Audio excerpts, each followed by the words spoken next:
sisters in Christ. Greetings to you in the name of our Lord Jesus Christ. Today, our topic of the sermon is love. As we see, in the first day of Adam and Eve, we see love exists on this earth. So what do you all know about love? When you look at dictionary or when you search in internet, so many people are telling there is no particular definition for love. Because love is, you can show your love through expression. Correct? So what is love? What is love? What do you mean love to you? So when we ask this question, some certain group of professors ask this question to children aging from 4th year to 8th year. So they all got a different answers. They all give very insightful answers and deep answers. One little child, she told that my grandmother is suffering from arthritis and she is not able to paint her nails and toenails anymore. So my grandfather came to her and helped her, and even in fact he painted her toenails with a nail polish. And don't forget that he is also suffering with the same arthritis. So that child is looking at his grandfather, the love he is showing for his grandmother, for her grandmother, right? So one more kid, aging 6 years, and he's telling that when you go out and eat, you're very much like French fries, and someone came to you asking for it, giving it to them without asking anything in return. Right? And one more small sister is telling about her elder sister that my sister is loving me very much because she's giving all her clothes and books to me, even though she knows that she has to buy new clothes from shops. Right? In the same way, one more child is telling this way. Love is when I see that my mommy is giving my daddy a big piece of chicken. Right? And someone else told that love is, you can see, when my father is sweaty and smelly, even though my mom came to him and telling him, you are the handsome. Okay. So, love, one more kid, a small kid, it says that even though I left my puppy all the day, by the evening when I came to the house, the puppy came to me and licked my face. That is love. So, love is to be expressed. And love, how can you show your love? That is by expression. Right? So what do you love? What is the love to you? What is the love to you? Love does not look with the eyes, but love looks with the mind. Love looks with the mind. So, can we find love in this world? Jesus asked the same question. Can we find real love in this world by the time the Son of God is coming? When He is about to rapture His church, we cannot find the real love in this world. But the God created the whole earth. God created man and woman for only one purpose, That is, to show His love to us, to show His love to the mankind, to show His love to the universe. Right? But nowadays we are not able to see the real love. Even though someone says that I am in love with my family, I am in love with my mother, I am in love with my father, or I love my father very much, he cannot ignore the fact that it is self-centered. It is self-centered. Right? A small kid came to her mommy and asked her, "Mommy, do you love Jesus?" Mother surprised and told her that, "Yes, I do. I love Jesus very much." "Why did you ask the question?" The little daughter replied, "Because I always heard you speaking about our daddy and speaking about our neighbors, speaking about my grandma and my brother, but I never heard you speaking about Jesus. That is why I got doubt." Then that's when her mother realized, even though I love Jesus, I'm not showing. So she decided to show her love towards Jesus. Right? So, what is love? Nowadays, we cannot find love, even though someone says, I'm loving.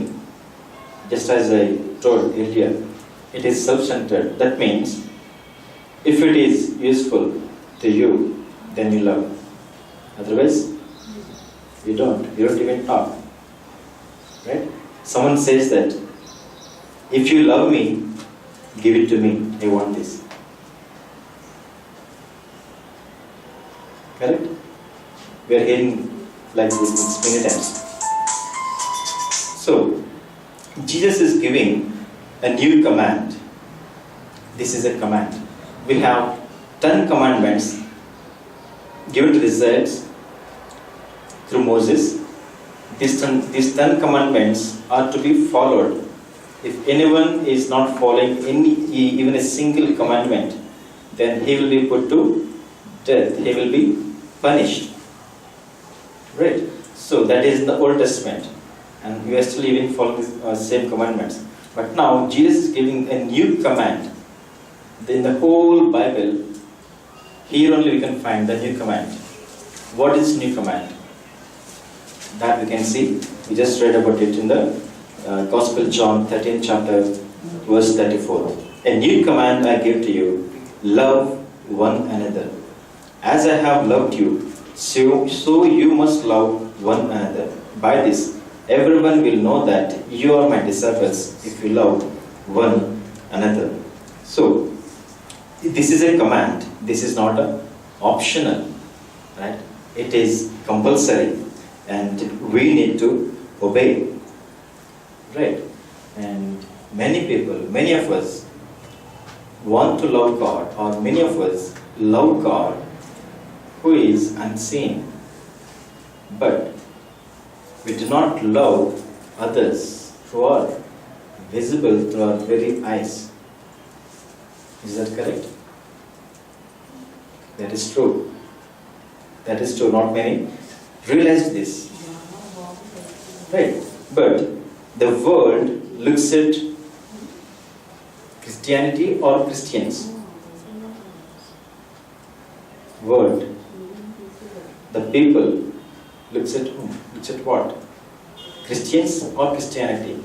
Do they know anything about Christianity? No. But they know about Christians. They look at Christians. Right? So if the Christians or the Christ bearers are not having love, or not showing their love towards the people, towards the world, then how can they know God? How can they come to God through us? Definitely not. So that is why God gave this command. He gave this command, love one another. As I have loved you, so you must love one another. By this everyone will know that you are my disciples, if you love one another. So, John, the disciple John, he is a special disciple to Jesus Christ. No one in Bible told about him like this. He never he never gave his name in his gospel or even his 3 letters, but he gave only one thing: the disciple who was loved by Jesus Christ. Right? Who was loved by Jesus Christ. Here, John, he wrote many things about love. Even in fact, you can find many verses in his 3 letters and also in the gospel. The kind of love to which Jesus is referring is what? Is it a self-centered love? No. If it is a self-centered love, he does not need to give this new command. Right? But this is a self-sacrificial love. This is a self-sacrificial love. That is what God has towards us. Right? God, what He did, our Father, God loved the world. God loved us so much that He gave His only begotten Son to us as a sacrifice. As a sacrifice. So, love, what it has a sacrifice. It has a sacrifice. But almost every human being, every man and woman in this world are self-centered people only. We can find very few people whom they have real love. Right? But God wants to have this self-sacrificial love. So here, someone is asking Jesus, a lawyer came forward and asking Jesus, what is the greatest command in the law? So Jesus, only He gave the entire Bible to us. He only divided this. He only put this into 2 words. Just 2 words. What is it? Love. One is love God. One more is love one another. So these 2 commands, based on these 2 commands, the entire law is hanging. Right? So if you fulfill these 2 commands, then what does it mean? You are fulfilling the whole Bible. You are fulfilling the whole Bible. So whom to love? Whom to love? We need to love God, and of course we love ourselves. No need to tell that, right? We love ourselves. And one more? Love your neighbors as yourself. You need to love your neighbors As yourself. as yourself. And is that enough? If someone came to you and scolds you, then what? What you need to do? Okay, for no reason he came to you and scolded you. For no reason he came to you, you're passing by, and someone give a tight slap to you. What you will do? You will think him as an enemy. Right? Someone is trying to harm you. What you will do? Someone is trying to tarnish your image in the class or in the church or among your relatives. Then what will you do? You treat him like an enemy. So what we have to do with these enemies? Okay. Maybe we may have many kinds of enemies in our job, or maybe that's from ages. It's coming between 2 families, maybe. Right? All these things are happening. Right? These are all very common to us. So what we have to do? Do we love enemies? Do we need to? Do we need to? Yes. Yes, we need to. Even we need to love or enemies as well. Let me give an example. There is a class full of more than 100 people, 100 students, and one professor came. On that day, he brought an empty portrait and a canvas, and he invited all the students to draw a picture whom they love most or whom they hate most in their life. So few people are coming, almost each and everyone drawing their enemies or drawing their some people on whom they have hate, on whom they have the anger. So he has given darts. You know dart, right? There's a dart game. And he gave the darts to them and asked them to show your hate or to show your anger on the person you just draw. So all these people, they are throwing the darts on the picture, they just draw. All the darts are over. At the end of that, he looked at them again asking, so are you satisfied now? Yes, so much relieved. Correct? If we express our anger, if we express our hateness, then we will be relieved. Correct? So the professor, after telling this, he just removed the portrait, the canvas, and then he just turned back the canvas. What is there behind? Behind, there's a picture of Jesus' face. There's a picture of Jesus' face. So what does it mean? Whatever love you show to others, whatever hate you have towards others, that is going to where?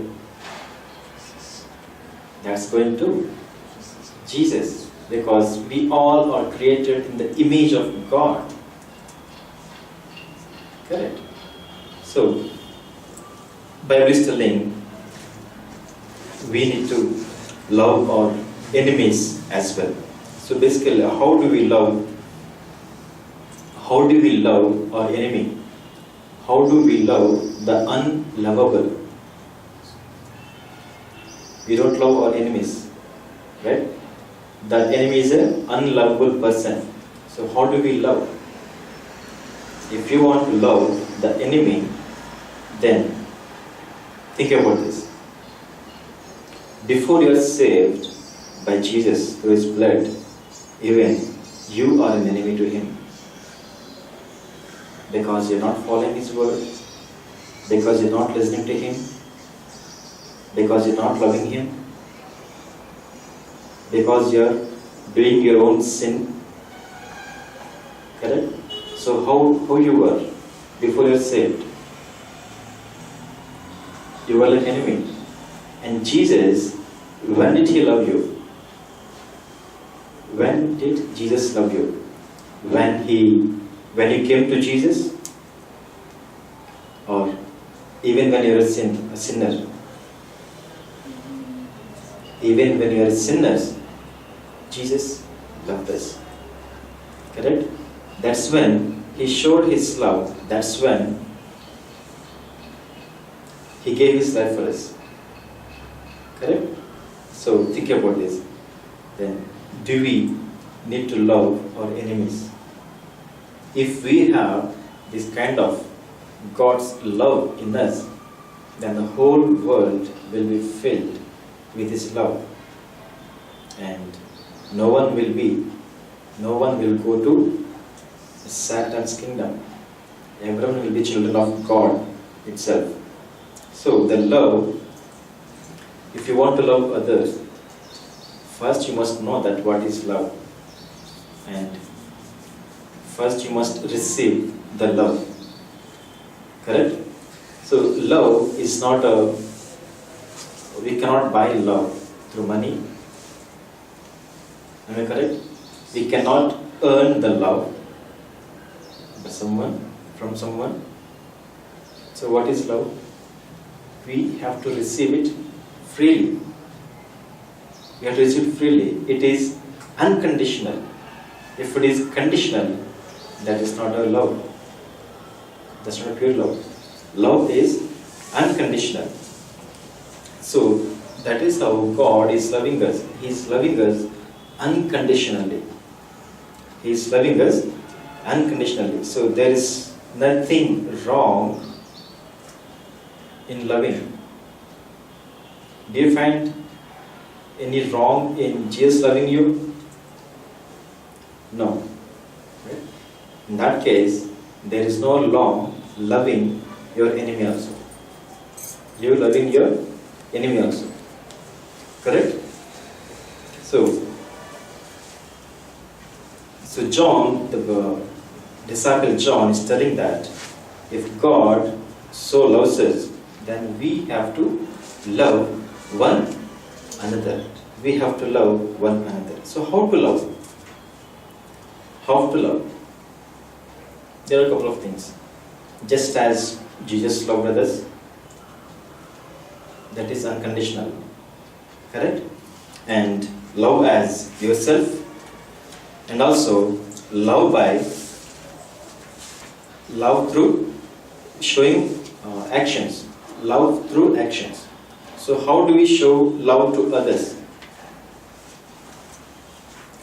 How do you show love to others?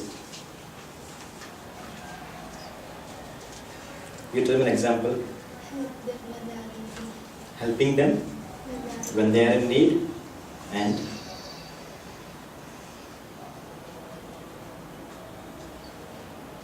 okay, from Bible, I'll give an example to you. We just read about Ruth. What Ruth did? She showed unconditional love towards her mother-in-law. Right? What she did? Naomi, she lost her husband, she lost both her sons, and then she heard about God visited Israel and giving food and water and shelter. So she decided to go back. But what she has two daughter-in-laws who are widowed. Correct? And they are till that date they are following the false gods. They do not know anything about the God of Israel. And Orpha, the second daughter-in-law, she decided to go back to her native place, to her previous old gods and to her relatives. So she decided to go back, and then Ruth came forward. What she told? Ruth, first chapter, 16th verse. Do not urge me to leave you or to turn from following you. For where you go, I will go, and where you lodge, I will lodge. Your people shall be my people, and your God, my God. Where you die, I will die, and there I'll be buried. May the Lord do so to me and more. Also, if anything but death parts me from you. So, she showed her love through actions. Naomi is a old lady. Correct? She may not live longer. But Ruth is a young lady, and she has so much life in front of her. But even then, she did not try to get anything in return after showing her love to Naomi. Correct? So love does not ask in return. Love does not ask in return. Love does not ask in return. And then, but love has a sticking power. Love has a sticking power. If it does not have a sticking power, then Ruth can go in that moment itself. But love is only binding them together. Correct? So first thing is, she was with her mother-in-law. And second thing is, she showed her love by adjusting to others. adjusting to others, how difficult it is the first day or the first month when you came to this Bangalore. It is entirely different from your native place, from your people, from your relatives, from your family. But what you are doing? You are adjusting. So Ruth also decided to adjust to other rituals, to other people, other nation, other language, even the God also. So love, adjust. The third thing, you show love by reaching beyond your comfort zone. Beyond your comfort zone. Suppose if anyone is in need and you are passing by, what will you do? If anyone got hurt and you are passing by and seeing him unattended and there is no helping hand, what will you do? Will you stop by, help him, or go in your safe zone, or go in your comfort zone? That's what Levites and the preachers, they did in the parable of the Good Samaritan. Right? They did not come out of the comfort zone, but the Samaritan came. Correct. So here also, Ruth decided, where you die, I will die. Dying in other country is not a comfort zone. Definitely not. But she decided, even for that also. And that shows the self-sacrifice. And the fourth one is, you show love by offering encouraging words. Encouraging words. If you want to show love to others, then you need to speak to them. You need to speak about them. You need to encourage them. That's what Ruth did here. And Ruth was telling her mother-in-law that you are not alone in this, but I am with you. I am with you in your journey. I am with you in your life. I will be with you till death parts us. Right? And the last thing is, we show love by putting their needs above your needs. You're putting their needs above your needs.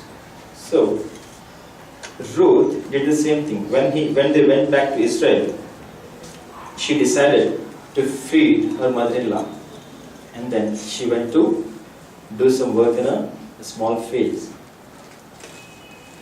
Correct. So these are all the ways to show love to others. You show love by sticking to them through tough times. Secondly, you show love by adjusting to others. Thirdly, you show love by reaching beyond your comfort zone. And the fourth one, you show love by offering encouraging words. And the fifth one, putting others' needs above your needs. Correct. So that is what Jesus did for us. Correct? So He will stick with us in our tough times. He will stick with us. And He will accept just as we are. And He will reach beyond His comfort zone for you. That is why He came from heaven, leaving all His throne, all His angels, right, to the earth. For whom? For you. And He will offer you words of comfort. That's what Bible has. And hope. Words of comfort and hope. And the fifth one, He will put your needs first. Actually, He put your needs first when He went to the cross for you.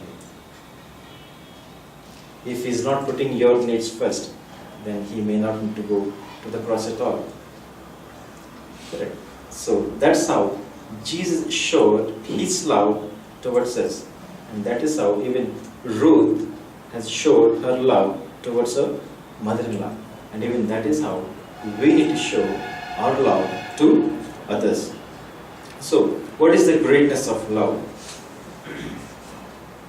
I just told if we obey these two commands, love God and love one another, and that is equal to the fulfillment of the Bible, fulfillment of the law. And secondly, love never fails. And thirdly, love is greater than, is mightier than the faith and hope. That's what Bible says in 1 Corinthians 13 chapter 13th verse. So now faith, hope and love abide. These three, but the greatest of these is love. Yeah. Greatest of all these is love. What Paul is telling this. Even if I give my body to be burned, if I do not have love, then I gain nothing. Whatever I possess, even if I have faith to move this hill, and if I do not have love, then I am nothing. So love is the greatest of all. And love, see, hope and faith and love, these three remains. But love is the greater than remaining two. And fourthly, love covers sins. Please read 1 Peter 4th chapter 8th verse. Love covers a multitude of sins. I'll give an example. There are two colleagues who are working together from a long time, but who do not like each other. They hate each other. They talk about others. They talk about the other person in front of others. Right? And the time is passing by. Many years passed, but still they are not changed. They are hating each other. One day, one of the person believed Jesus Christ. So he went to pastor. After a few days, he went to pastor and told this problem. I have a colleague, and who is my enemy. We don't love each other. We hate each other. I don't like him at all. What do I do? Then pastor told him, you need to love him. You need to love him. Then this person is amazed. How do I show my love to him when I don't love him at all? Correct. When I don't love him at all, how do I show him? No, that is not correct. That is deceit. I don't do that. Then he told,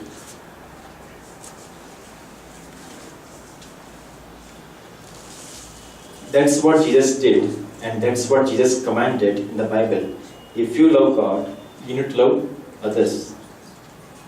If you love God, you need to love others. You need to show your love to others. So this is a commandment. This is an option. This is not an option. You just go to him, you start loving him, and you be together. You become friends. Then this guy went to his office, and first day he rejected, but he went to him and shook hands with him and told him, dear friend, I love you. Dear friend, I love you. But the other person surprised completely. How? What is happening? How it is possible? Till date we are hating each other, but this guy is coming to me and telling me that he is loving me. How it is possible? He did not believe it. But then he told, see, I am saved. I believe in Jesus Christ. I am saved and I am changed. Now I am having God's love in me, and I am just showing God's love to others. I am just sharing the love. Then even the other person also changed at that same moment. Even now, I also want to know God. I also want to show love. Please take me to your church. Please take me to your church. So, what love did here? It covered all their previous sins, all their previous hateness, everything. Love covers sins. It does not look at the faults. It does not look at the weakness. It does not look at the sins. Right? So, how do you love others? That is the one way, I'll tell you, is that we like to judge people. When someone did a mistake, we like to tell that, yes, he did a mistake. He did so and so, he did so and so. We like to judge people. But when you stop judging others, that is when love can come to you. That is when you can start loving others. Right? One more thing. If someone is asking you a favor, what you will do? If someone is asking you a favor from you, what you will do? First thing, you think that, is he the right person to be favored? To receive the favor? Because what he did, what is he doing? Like these so many thoughts will come. Correct? So that's what we should not do that. We should not judge people by their acts. We should not judge people for their stupid things. And we should not look at their weakness, because even we were weak. Even we were weak before we come to Jesus. Correct? So we should not look at the faults and mistakes of others. We have to accept other people just as they are and start loving them and showing your love to them. And that's when they realize even their mistakes, and they realize and they will be changed also. Right? So these are the things. Do not judge others, and do not look at the faults and mistakes of others, and treat others just as how you want to be treated. How you want to be treated. If you are in a need, and if you want some money, or if you want something, and if you want to ask others, do you want to be heard or not? Yes. You want to be heard. You want to be answered. You want to be given what you need. Correct? So just the same way, when someone comes to you and asking you for some favor, what you have to do? You need to do the same thing. Correct? So this is how Jesus told. Start loving other people. One last example I give you, and let's close this. Saunders Sundar Singh, he visited London, and he went to a house of a preacher, and at that time the preacher was sleeping, so his servant came to the door and asked, "Who are you?" Then he said, "I am Saunders Sundar Singh." Then the servant went inside and woke up his master, his preacher, and told him someone came. This preacher asked him, "What is their name? What is their name?" Then the servant is telling, "I don't quite remember their name, but he is looking like Jesus Christ." He is looking like Jesus Christ. That is how world has to look at us. That is how we need to show Christ to the world. Correct? So the world is looking at you, and the world want to know about you. So what does the world know about us? That's the question. To be answered, not just answered, but to be addressed. May the Lord put His love in us, and may the Lord bless us so that we possess God's love, and we show His love to the entire world. Let this sermon be fruitful in our lives.